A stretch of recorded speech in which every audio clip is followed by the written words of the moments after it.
Welcome back to the Michigan Business Elite podcast, where I introduce you to local business people so when it comes time to need them, you know them. I'm your host, Ryan Jackson from Kemner Hyatt Benz Insurance in Cassopolis, and this week we have another local Cassopolis person, Mr. Sam Adams. Sam has a lawn care business, so without further ado, let's get into this episode so you can meet him.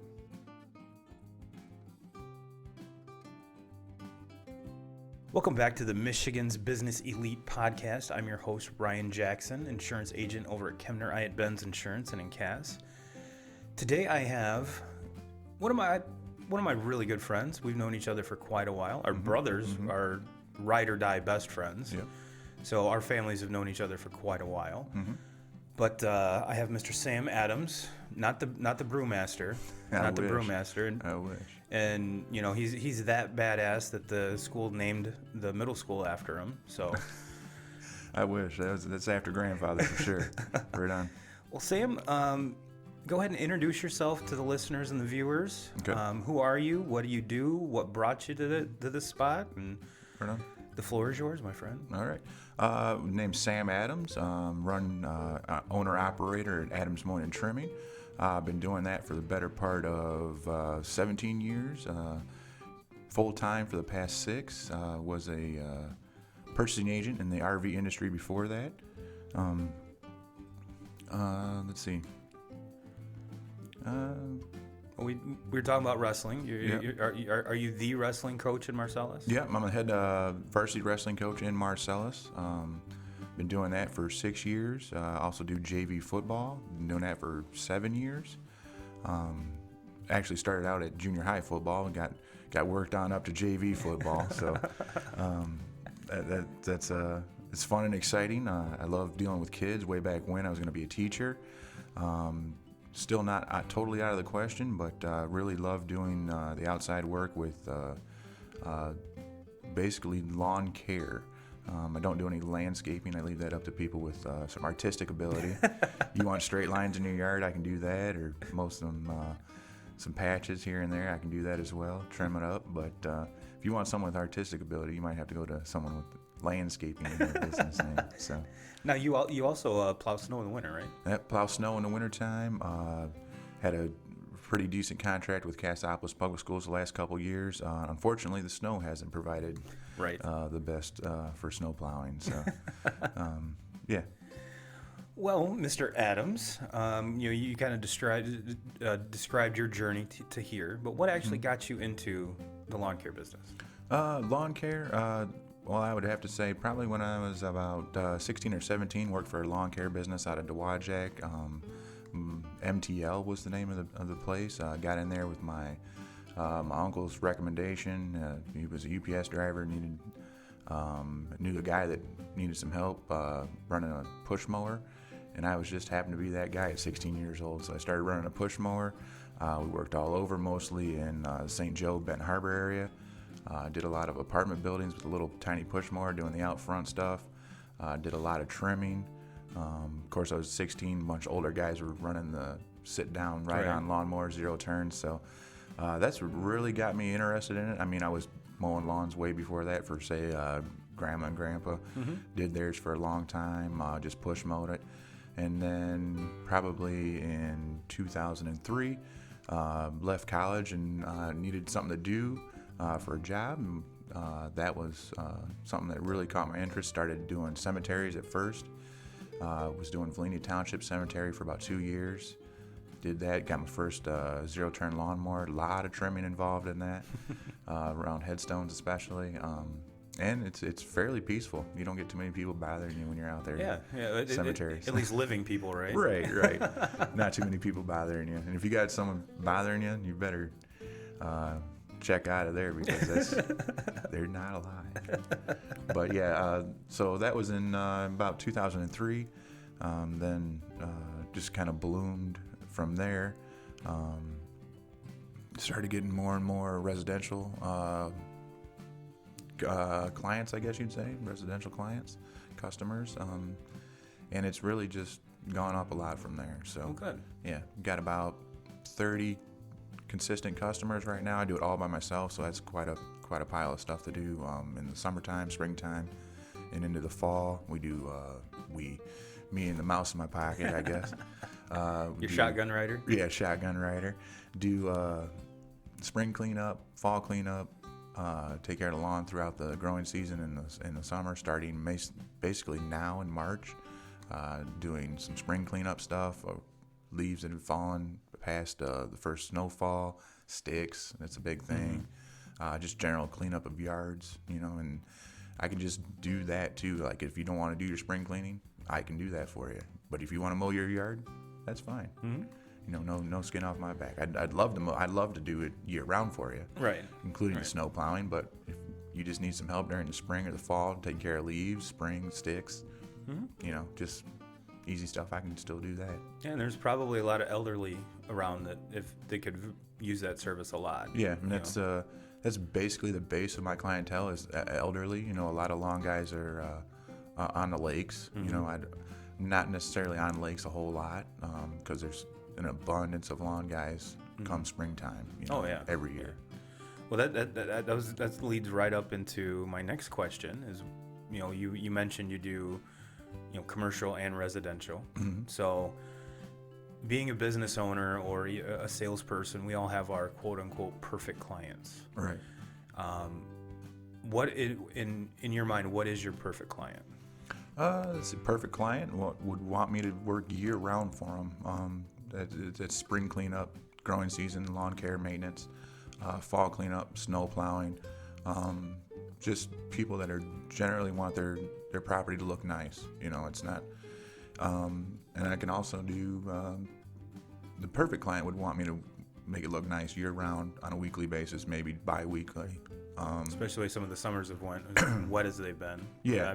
I've mowed this. I think last summer a couple times I had to mow 3 times in a week. Yeah, just to keep it looking presentable. You know, you don't want your lawn getting overgrown, and then when you go to cut it, you leave big piles of grass sitting there. Yeah. Which don't look bad the first day, but after 2 or 3 days sitting there, that turns brown.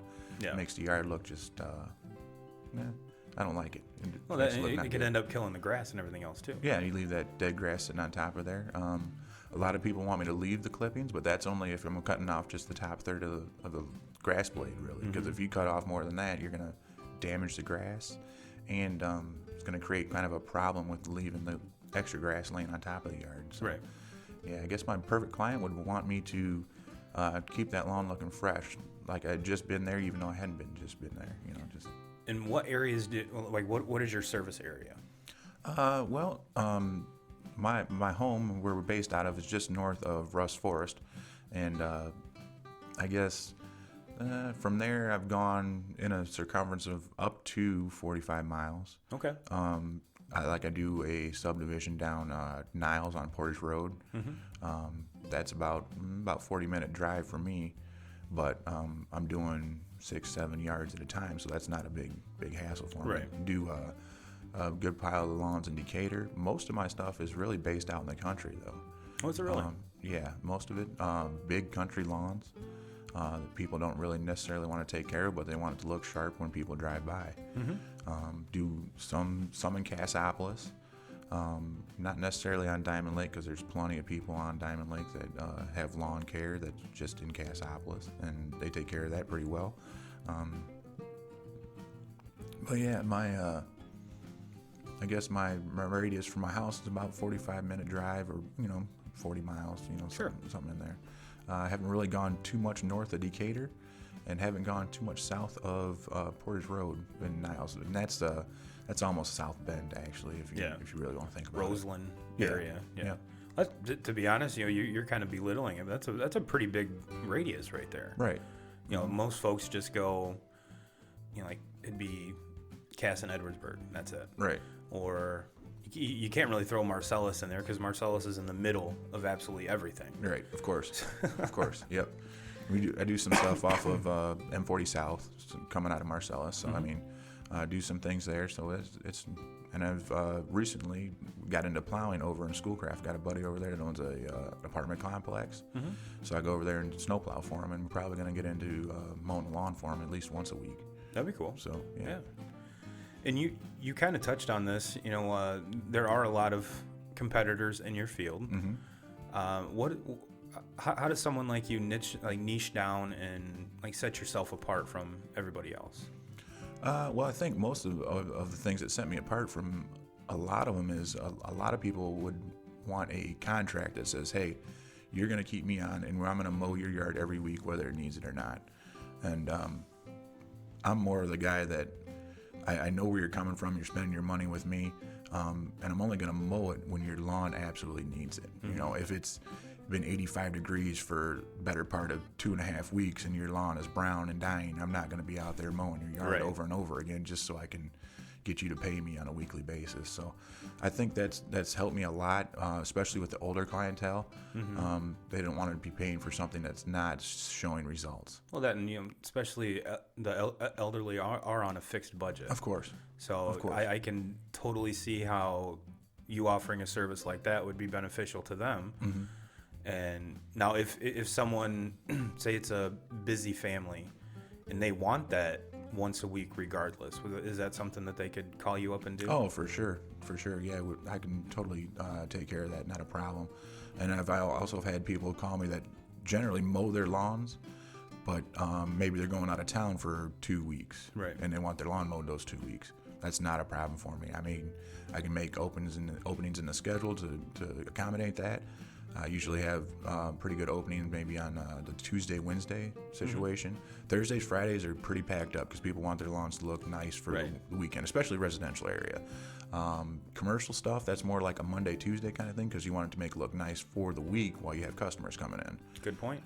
So, every business owner has hurdles that they have to overcome to be even close to successful. And you've been doing this quite a while, so I consider your business a very big success. What's the biggest hurdle that you've had to overcome? Biggest hurdle to overcome is learning the maintenance of your equipment. Good point. Downtime costs money.